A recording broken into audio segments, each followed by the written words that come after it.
The young man looked down, embarrassed, remembering the intense emotions of the contents of the message in a bottle.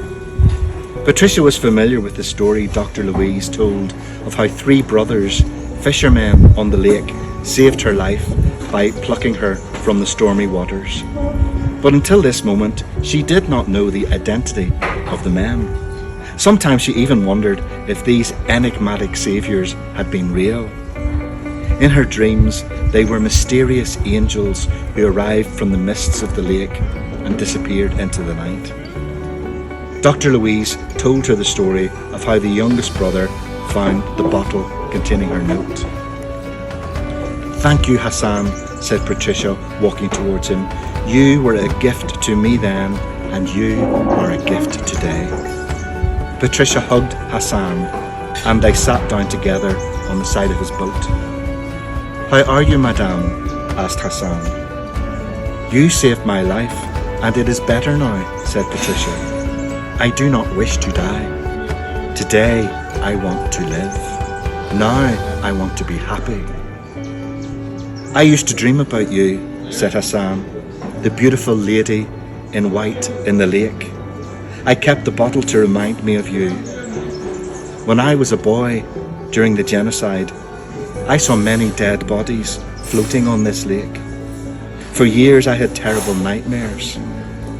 But the bad dreams stopped the night we saved you. Instead, I had new dreams of a lady in white standing on the shore, her hair fully grown like yours, waving at me in the boat and smiling. I am going to be a father soon for the first time, and I will tell my children the story of the lady in the lake. I will tell them that even in the darkest of times, there is always hope." "Hassan Kassira, you are a very wise young fisherman," said Patricia, "wiser than all of my professors at university." "You went to university? Wow," said Hassan. "I will tell my brothers tonight. They will be so happy. At first they won't believe me, of course. They heard you had gone to Kigali and died of a broken heart." "Please thank your brothers from me," said Patricia. "I almost died of a broken heart, but Dr. Louise saved me."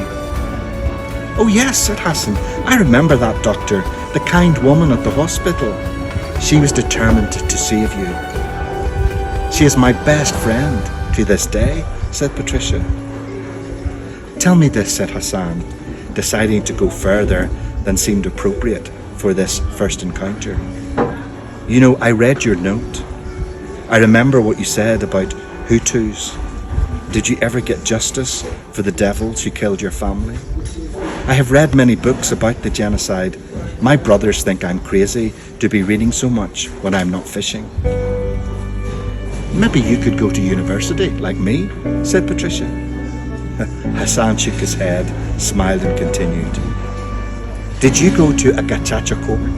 Did you go to unity and reconciliation meetings?" Patricia smiled. Writing that note seemed so long ago. She was a different person. She was barely a person at all.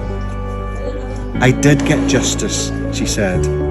"The killers are dead, and they are gone, and the traitor of my husband went to prison."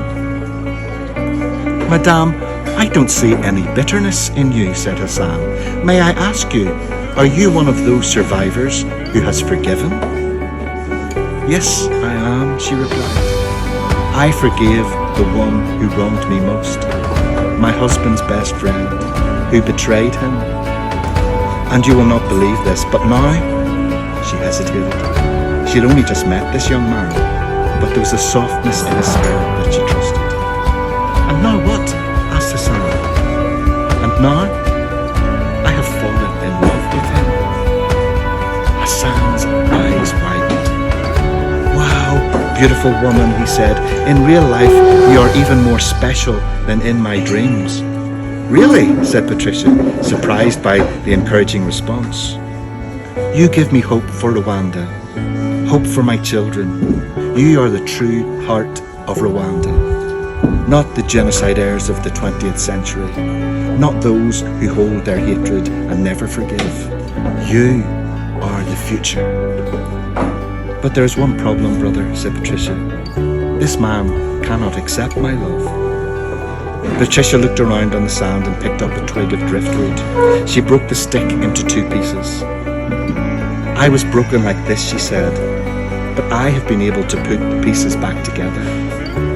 She lifted a piece of string from the boat and tied the twig back together again. I will never be the same. There will always be this break, she said, pointing to the fracture in the wood. But I can be whole again. Hassan smiled. And what about him? He asked, holding the twig together, and it fell apart. As for him, she said, I fear he will be broken forever. Hassan picked up another twig, snapped it in 2, and tied it together with the 2 pieces of the other twig. 2 broken twigs healing together will be stronger, he said. So young and yet so wise, said Patricia, ruffling his hair affectionately.